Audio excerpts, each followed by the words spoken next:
क्योंकि हमारे राष्ट्रीय अध्यक्ष पिछली बार जब 19 में चुनाव यहां हो रहा था वो यहीं थे और उन्होंने कलेजे पे पत्थर रख करके 7 सीटों के लिए सिर्फ इसलिए हामी भरी। भोला बाबू यहां बैठे हुए हैं, सिंबल भरा हुआ हमारे कैंडिडेट्स का हमने विड्रॉ कर लिया सिर्फ इसलिए कि उस विशाल हृदय व्यक्ति हमारे राष्ट्रीय अध्यक्ष ने कहा गोल है बीजेपी को हटाना, और उस गोल में कामयाब हुए। स्ट्राइक रेट हमारा 7 लड़े 5 पे रनर अप रहे, क्लोज 1800 2000 ऐसे हारे। कई विधायक हिलने डुलने लगे।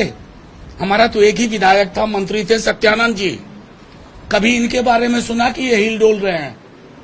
कोई कलकत्ता में पकड़ा गया, कोई कहीं पकड़ा गया। तो ये प्रतिबद्धता थी कि हमने महागठबंधन को मजबूत करने का काम किया। आप सब जानते हैं, इंडिविजुअली आप लोग मैसेज भी करते हैं कि राजद का कम से कम 22 जगहों पर कम से कम एक ऐसा जनाधार है जहां हम जीत तय करते हैं, चाहे वो जेएमएम के हमारे साथ ही लड़े या कांग्रेस के साथ ही लड़े। हेमंत जी को मुख्यमंत्री बनाया, उसी संदर्भ में बार बार हम इस बात को दोहराते हैं।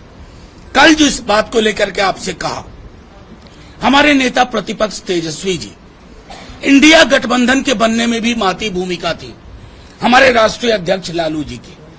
हम बीजेपी से पारंपरिक रूप से लड़ने वाले लोग हैं, हमारी आंख मिचौनी कभी नहीं हुई, कईयों की हो गई, कई इस खेल के माहिर हैं, लेकिन राष्ट्रीय जनता दल ने अपने नेताओं का जेल जाना स्वीकार किया, प्रताड़ना सहना स्वीकार किया, लेकिन भाजपा के वॉशिंग मशीन के आगे नतमस्तक होना स्वीकार नहीं किया। ये है राष्ट्रीय जनता दल की थाती।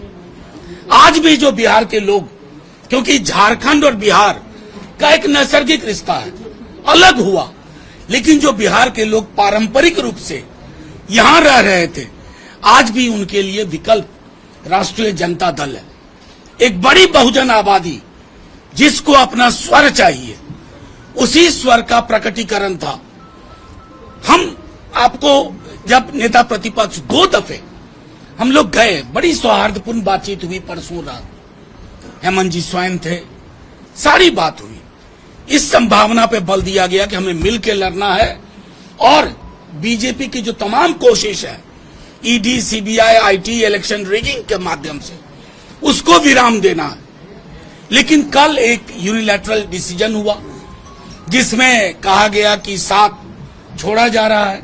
शाम तक जब हम दोबारा बातचीत के लिए गए, जिसे मैं उतना सौहार्दपूर्ण नहीं मानूंगा, लेकिन उसमें जो व्यक्ति बातचीत के लिए थे हमारे वरिष्ठ नेताओं के साथ, हमारे प्रभारी हैं, केंद्रीय मंत्री रहे हैं, कई बार के विधायक रहे हैं, लेकिन थोड़ा कष्ट हुआ इसलिए कि अपने लोग हैं जिनके साथ मिलकर के हमने झारखंड में एक नई राजनीति की कल्पना की थी। अब वो बातचीत 3-4 सीट पे आई। 3-4 सीट ना हमारे कार्यकर्ता को, ना हमारे मतदाताओं को, ना हमारे नेताओं को स्वीकार्य था। और इसलिए जब हमारी कल की बैठक हुई, आज की बैठक हुई, तो ये चिन्हित किया कि ये इतनी सीटें हैं जिसका ब्यौरा कल तक आपको हम दे देंगे। हम महागठबंधन को 60 से 62 सीट पे मदद करेंगे, झारखंड मुक्ति मोर्चा और कांग्रेस को। लेकिन हमारी जहां मजबूत दावेदारी है, जैसे मैं एक छोटा उदाहरण दूं आपको, 14 में हम एक भी सीट नहीं जीते, ये सच है। लेकिन उससे बड़ा सच है कि एवरेज वोट जहां हम नंबर 2 पे रहे 23% से ज्यादा था। कितने दलों के पास, कितने लोगों के पास? इस मतदाता को, इस वोटर के रुझान को हम खारिज कर दें, ये उचित नहीं। तेजस्वी जी राष्ट्रीय स्तर पर, लालू जी राष्ट्रीय स्तर पर, अगर कोई एक प्रतीक है भाजपा के विरोध का, तो मैं गर्व के साथ कहता हूं हमारा दल है, किसी भी दल से ज्यादा। क्योंकि बाकी दलों ने प्रताड़ना सहने के बाद आंख मिचौनी खेली, हमारे नेता ने नहीं खेली, हमारे नेता प्रतिपक्ष ने नहीं खेली। इसलिए हमें पता है कि हमें लड़ाई लड़नी है। हम अभी भी मानते हैं हम अपनी ओर से कहीं कुछ विध्वंस नहीं करेंगे।